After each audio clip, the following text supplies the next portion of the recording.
Hello, this is Live with Archibald Chesterfield III, AC3, the Pontiff, the Guru, the greatest YouTube entertainer of all time.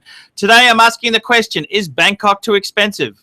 Recently, John Suckerhorn and ArchieLuxury went on a tour. And one question that I want to ask is Bangkok too expensive? Many people have said Bangkok has become very, very dear in recent times. And it's not just the price of a beer in a bar that counts. It's food, hotel, bar fine. So many things have gone up in price. And for many people are saying that Bangkok has lost the competitive edge. Prices are becoming Western world. In the Western world, I'm in Australia. We have a lot of PRCs, Chinese ladies, People's Republic of China, who are working the discount rub and tug scene. Together with the high prices charged in many bars, particularly in Patpong, it's a question that we want to debate. Joining us is our resident expert on Bangkok and Thailand, Mr. John Suckerhorn. John, have you got a fire going there? What's all that smoke? Oh, sorry. I put my cigarette there. Yeah. Hey, that's okay. John, today's question is Bangkok too expensive now? And we recently went on a tour. We had a tour. We had a paid guest. And John, I want to talk to you. Are things getting too expensive? I want to ask you this. Tell me honestly your opinion. Tell me your opinion. Is Bangkok too expensive now?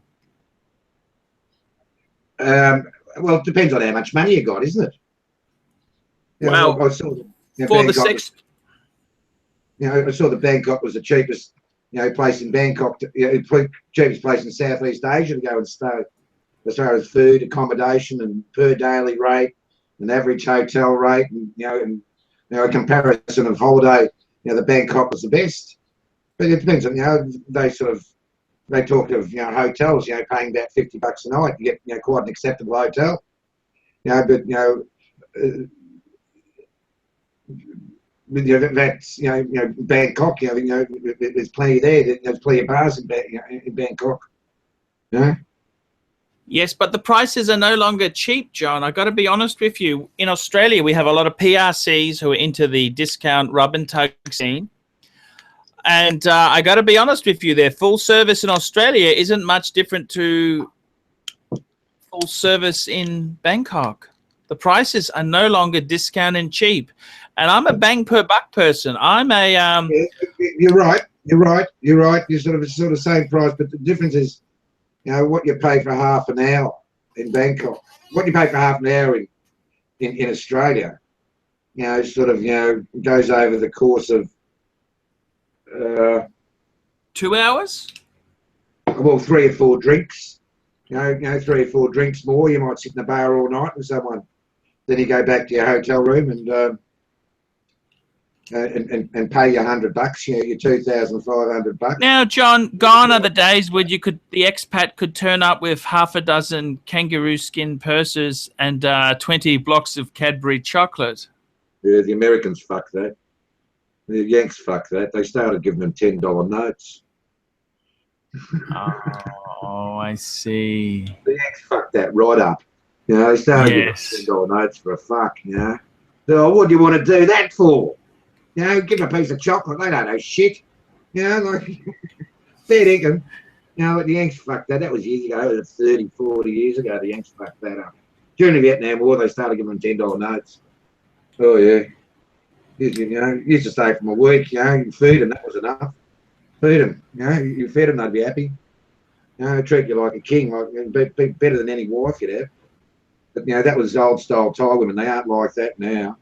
They're all, beware, these places to go to, I suggested before, in Patpong, like all the girls in that joint, 70% of them got university degrees. They're not dills. They've all got regular, 9 to 5 jobs. On a Monday to Friday, but they'll work on a Friday, Saturday, and Sunday night. Go back morning, work on Monday. educated, educated people. Some with 2, possibly 3 university degrees. Some of them. That's in the King's Castle. John. Yes. John, I wanted to ask you there. It's really depressing. The prices in Bangkok are not cheap. Hotels are not cheap. If you go for a nice meal, you're paying high prices. And the Thai government is really pushing. They're trying to get rid of the sex industry. I got this horrible surge that they look down on sex tourists. What do you think? Did you get that feeling? They're looking down on sex tourists? Who looked down on sex tourists? Well, that Thai tourism minister said that they want to try and clamp down on the sex industry. She wants to invite more families. Yeah, well, there's nothing wrong with that, but like if she wants to clamp down on the Thai sex industry, she's going to she's going to have to tell the Thai blokes first. Don't worry about the tourists. Well, don't worry, that's not going to happen. She won't last. She won't last. She'll get the arse soon. That's not going to happen. John, the good news. Sorry. The good news is that the Thai Minister for Tourism was also spruiking to get an extra Pokemon Go site installed. That's going to solve their problems, I believe. An extra Pokemon Go site. Yeah, she wouldn't know shit. John, do you think Bangkok has lost its glory days? The glory days of the Grace Hotel, the Therme Bar, one of the greatest coffee shops of all time. Thailand, Bangkok caters for a lot more high-end tourism. Nowadays, the Thais aren't stupid. Don't you think the Thais know what the Therme Bar is? And what goes on in Thailand or in Bangkok. They're mostly well and truly aware. The thing that makes me sad is that I don't see any preservation orders. No one seems to be trying their best to save places like the Therme Bar. I mean, that's got historical significance. Do you understand, John, or not? Yeah, well, they're going to pull down. What is it? Manukayam. I can't pronounce the word. Square at the moment. It's been a little village, of maybe 150 households for the last 600 years. It's been there. And the current government's going to, they're moving into the bulldozers, I think, on Monday. How long they've been there? 600 years or something. It's been there. They're going to knock it down. And it's right at the base of the Golden Mount. Just near Wat Ratchanadar. Just behind Wat Ratchanadar, the Golden Mount. The big high Golden Mount. You walk up all these stairs.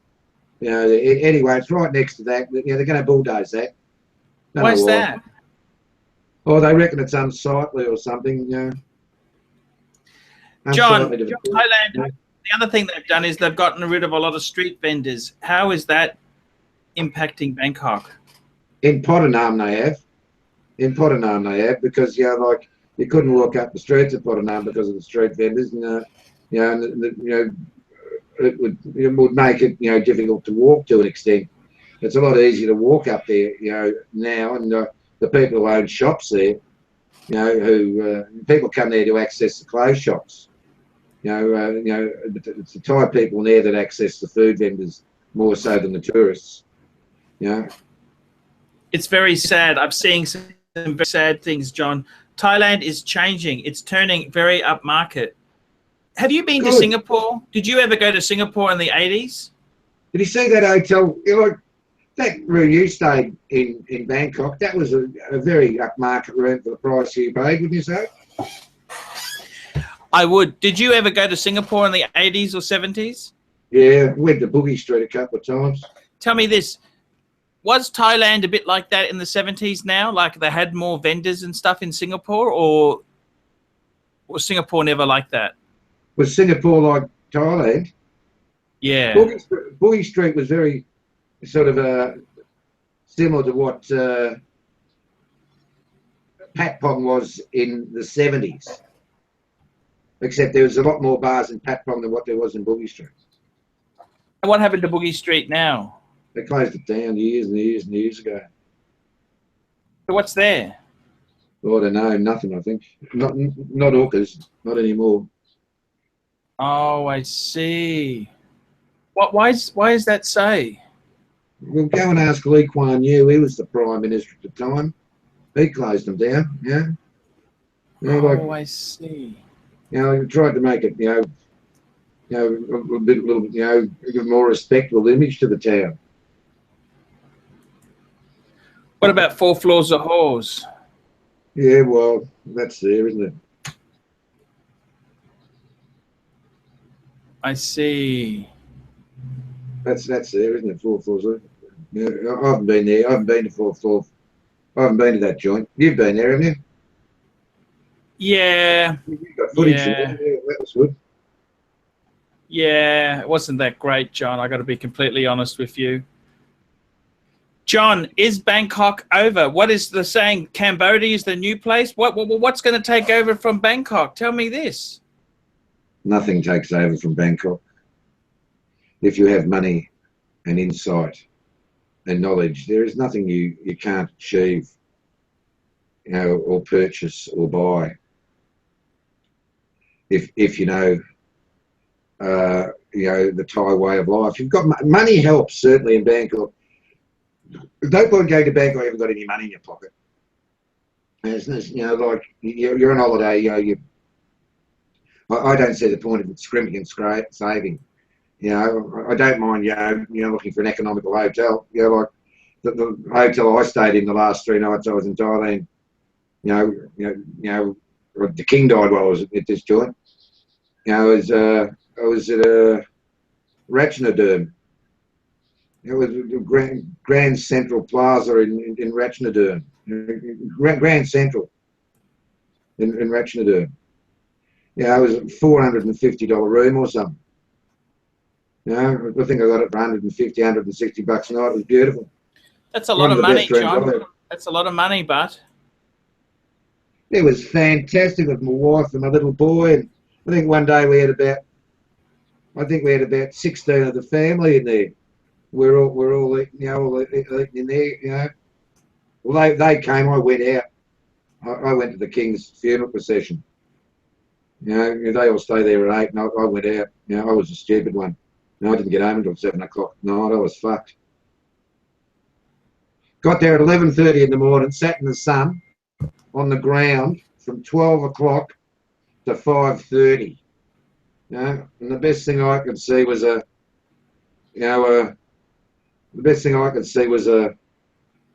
grey Toyota, I think it was. No, it was a Merc, a grey Merc van. And all the windows were frosted, but the King was in there. How do you know this? But I saw it with my own eyes. I was sitting there. I was in my opinion, I was the closest Westerner sitting to the front of Wat Prakau when the King went into it. There were no other Westerners anywhere near me. No. Did you film it? I filmed. I didn't film the King coming in. Like the coppers told him to pull down the umbrellas and take off your sunglasses and no hats, and everyone sits down and everyone bows their heads and it's absolute silence. Because why is that? The King's coming. The dead King was coming. When he went into Wat Prakau, the temple of the Emerald Buddha, his temple, where he lays at the moment, and he will for the next year or so. He's in a big golden urn, and they pray to him 5 times a day. They've been doing that for the last 50 days. Is he refrigerated? No, I told you he's in a big golden urn. I see. The golden urn, about 3 or 4 foot high. About what would it be? It wouldn't be a metre high by 0.5 wide. And it's got a very high, elaborate, golden crown on it. It's made out of wood. It's made out of, I think, 7 different sorts of holy sandalwood,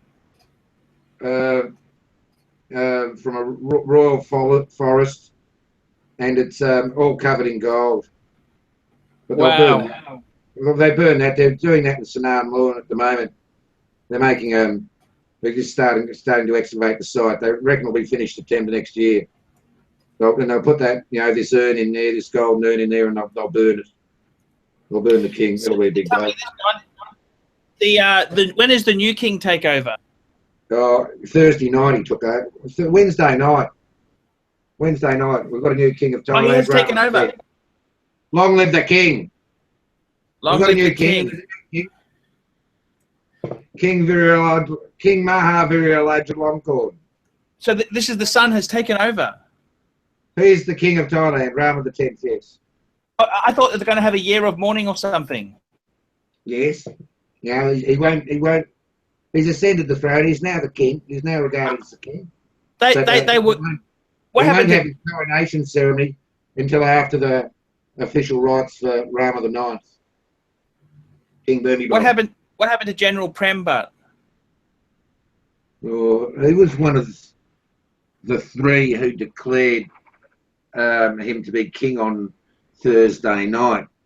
There was the president of the National Legislative Assembly, Prime Minister General Chan Okra, who leads the military regime in Thailand, and then there was the representatives of the National Legislative Assembly, and the chief of the National Legislative Assembly invited the prince in accordance with the appropriate legislation, which they all quoted, and they invited him to be king, of which he graciously accepted.